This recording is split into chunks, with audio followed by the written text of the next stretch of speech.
Hi there, Steve here to talk about languages. And today I want to talk about this all-important sense of achievement.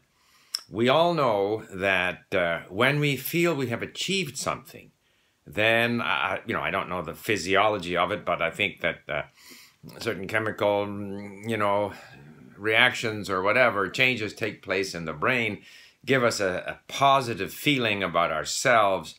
Whenever we feel we have done something, achieved something, it encourages us. It encourages us to continue doing it, okay? So it's very important to have that sense of achievement.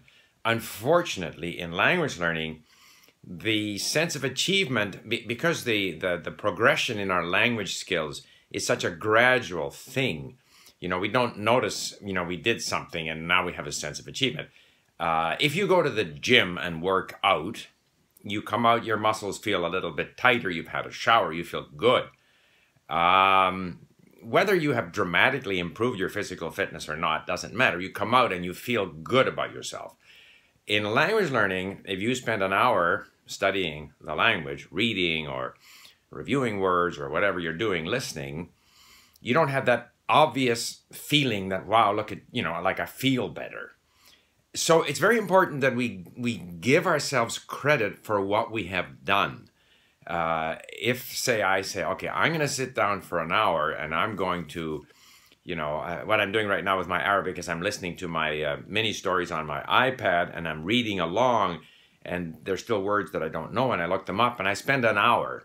I said I was going to spend an hour reviewing some of these mini stories that I've listened to and read before. I did it for an hour, so I achieved it. So it's very important, and I do that. I say, wow, good. I feel good about it. I said I was going to spend an hour with my Arabic. I did it.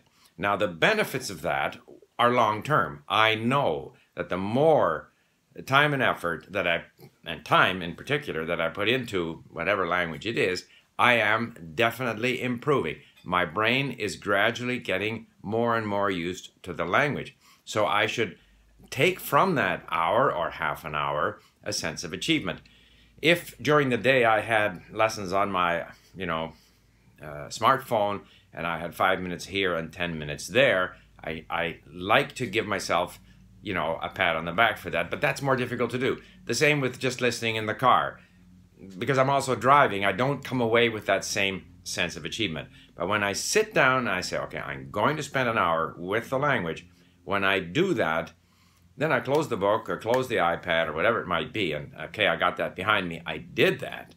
Then I take away from that a sense of achievement.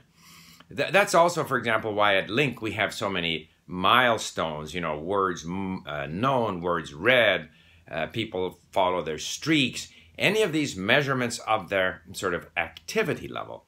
Because it's important to realize that in language, it's the activity level that is the key measure.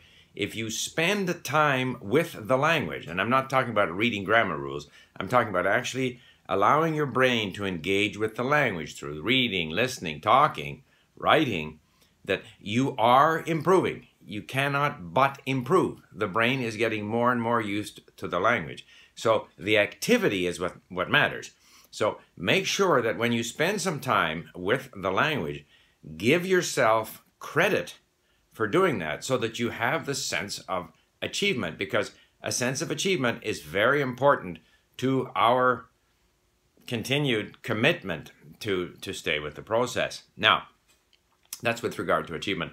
I also wanted to mention, someone asked if I could do a video about the English word get. So I may just do that. I may get to that. I get these questions.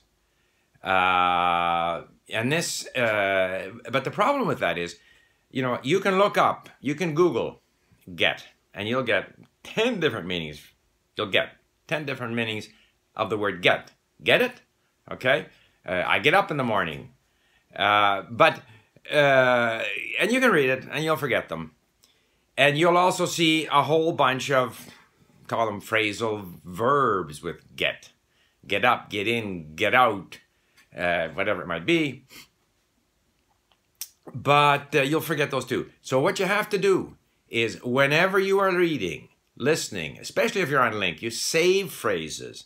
It's like in Spanish, I don't know, Echo de menos. Okay, that's a phrasal verb. You got to learn that as a phrasal verb. I don't know, whatever. Hacer falta. You know, you got to learn these phrasal verbs. They have different meanings than the individual words that are components of them. You just have to get used to them. But anyway, I just remembered that someone asked me about that, and I may end up doing a video on get, but I'm not quite sure what I can say other than to encourage people to try to notice all the occurrences of the word get or any other similar, you know, word in other languages that has a variety of meanings and combines with other words to, you know, mean even different things.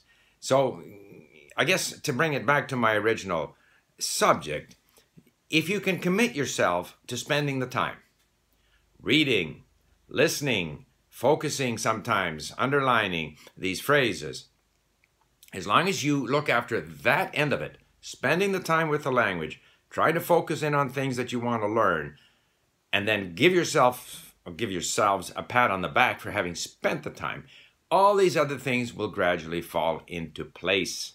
All right, thank you for listening. Bye for now.